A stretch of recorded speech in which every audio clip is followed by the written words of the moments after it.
Hello সবাই, আসসালামু আলাইকুম। আমি সীমা। আজকে তোমাদের নিয়ে যাচ্ছি সাজেক ভ্যালির পথে।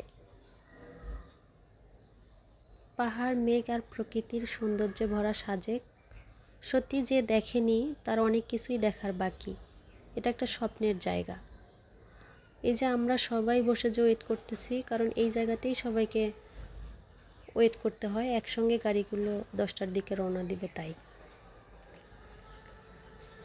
তো চলেন আজকে আমাদের সঙ্গে পুরো সাজেক আপনাদেরকে ঘুরিয়ে দেখাবো। সাজেকে পৌঁছায় আমরা একটা ফ্রেশ ঘুম দিই, তারপরে নাস্তা করার জন্য যাই। তো আমাদের হোটেল থেকে এই বাহিরের পাহাড়ের দৃশ্যগুলো এত সুন্দর দেখা যাচ্ছিল। আমি কি খাবো, আমি শুধু এই দৃশ্যগুলোই দেখতেছিলাম। সকালের নাস্তায় আমাদের দিয়েছিল খিচুড়ি, সঙ্গে ডিম আর চাটনি। খিচুড়িটা মোটামুটি ভালোই ছিল। তো আমরা খিচুড়ি খাওয়া শেষ করে গিয়েছিলাম কংলাক পাহাড়ের উদ্দেশ্যে। তো কংলাক পাহাড়ের রাস্তায় অর্ধেক রাস্তা পর্যন্ত আমাদের গাড়ি নিয়ে যায়, তারপর গাড়ি থেকে নেমে হেঁটে হেঁটে যাইতে হয়। আমি তো এত পরিমাণে দুর্বল ছিলাম যে কংলাক পাহাড়ের পুরো উপর পর্যন্ত যাইতে পারিনি। মাঝ রাস্তায় বসে বসে আমি পরে ভিডিও করা শুরু করে দিই। আশেপাশে সবাই অনেক এনজয় করছিল। এই যে ছবি তোলা নিয়ে বেশিরভাগ মানুষ ব্যস্ত। তারপর রাতই হয়ে গেছিল। আমরা আবার আস্তে আস্তে টুকটুক করে হেঁটে আমাদের রিসোর্টের দিকে চলে আসতেছিলাম। পরদিন ভোরবেলা ঠিক এরকমই ছিল মেঘগুলো। ওই যে বলে না, মেঘের রাজ্যে ভাসতেছি, এমন ফিল হইতেছিল। পাশের রিসোর্টের সবাই শাড়ি পরে টরে ততক্ষণে ছবি তোলা শুরু করে দিয়েছে। আমার হাজব্যান্ড কিন্তু পরে পরে ঘুমাইতেছে। এত সকালে সে উঠেইনি। আমি উঠে 4-5টা অনেক সুন্দর এনজয় করতেছিলাম আর ভিডিও করতেছিলাম। সকালবেলাটা সাজেকের অপরূপ সৌন্দর্য, সকালের যে বাতাস, মাশাআল্লাহ। এই যে আমি যে হাঁটতেছি দেখতেছেন, এটা আমরা গেছিলাম ঝর্ণা দেখার জন্য। তো যাদের মাইগ্রেনের সমস্যা আছে তাদের জন্য সাজেস্ট করবে ঝর্ণা দেখতে যাবেন না। মানে যাওয়ার সময় তাও টুকটাক করে যাওয়া যায়, কিন্তু এতই যে পাহাড়ের মাঝখান দিয়ে রাস্তার যে বাঁশ গাছ, এত মশা আর এত পরিমাণে গরম, আমরা সবাই হাঁপাই গিয়েছিলাম। তারপরে আস্তে আস্তে হেঁটে শেষ পর্যন্ত যখন ঝর্ণাটা দেখতে পেলাম, অনেক ভালো লাগছিল। তো যাদের মাইগ্রেন আছে তারা এটা অ্যাভয়েড করবেন।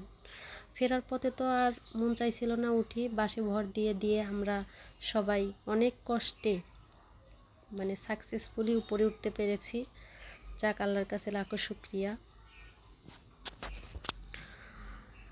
পাহাড় থেকে ফেরার পর ফ্রেশ হয়ে আমরা সবাই বাসে করে চা খাই।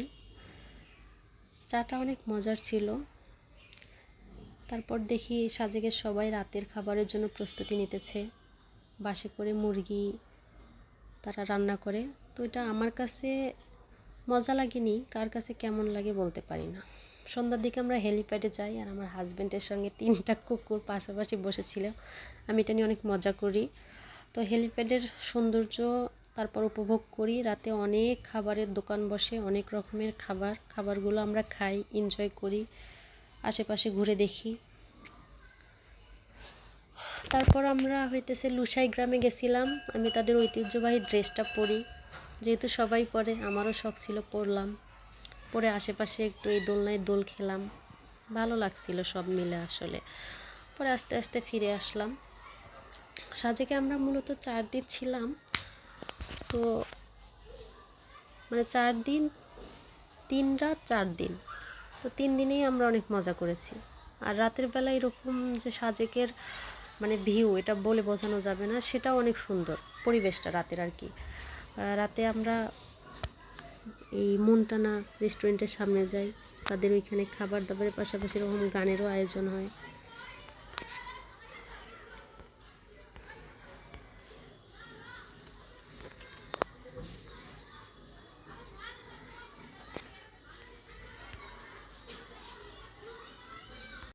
চলেন আপনাদের গানটা শোনা।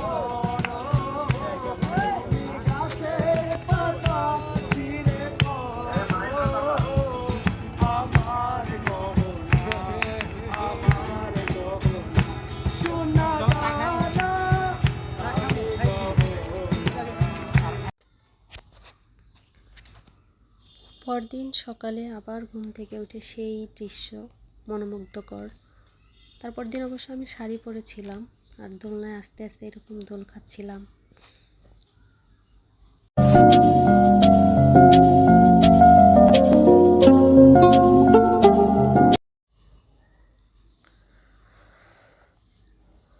পরদিন আমরা ফেরত আসতেছিলাম পাহাড়ের আঁকাবাঁকা রাস্তাগুলো দিয়ে। সাজেকের ফ্রেশ ফল, ফ্রেশ সবজি সব কিছুই আমাকে অনেক মুগ্ধ করেছে। আমি সামনের সিটেই বসেছিলাম, তাই সুন্দর ভিউগুলো আপনাদের জন্য ক্যামেরাবন্দি করেছিলাম। নিজে দেখার চেয়ে আপনাদের কথা ভেবে আগে ভিডিওগুলো করে নেই, যাতে আপনারা উপভোগ করতে পারেন। আমরা যেহেতু রাত 10টার দিকে ঢাকা রওনা দিব, তাই মাঝখানে আমরা একটা পার্কে নেমেছিলাম। তো এই পার্কে অনেক মজা করেছিলাম। আমার বর, সে তো ছোটো বাচ্চা হয়ে যায়।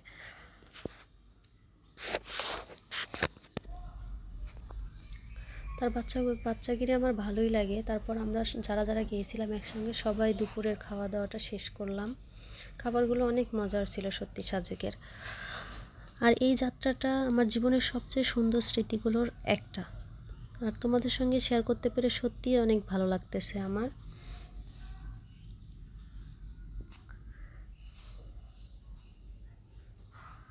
তারপর আবারও পাহাড়ের আঁকাবাঁকা রাস্তাগুলো দিয়ে আমরা চলে আসতেছিলাম ঢাকার উদ্দেশ্যে রওনা দিব এই জন্য। তো সবশেষে আমি একটা কথাই বলবো আপনাদের, ভিডিওটা ভালো লাগলে অবশ্যই লাইক, কমেন্ট আর সাবস্ক্রাইব করতে ভুলবেন না। সবাই ভালো থাকবেন। দেখা হবে পরের কোনো ভ্রমণ ভিডিওতে। ততদিন সবাই পাহাড়ের মতো শান্ত আর হাসি মুখে থাকবেন আর আমাদের জন্য দোয়া করবেন। আল্লাহ হাফেজ সবাইকে।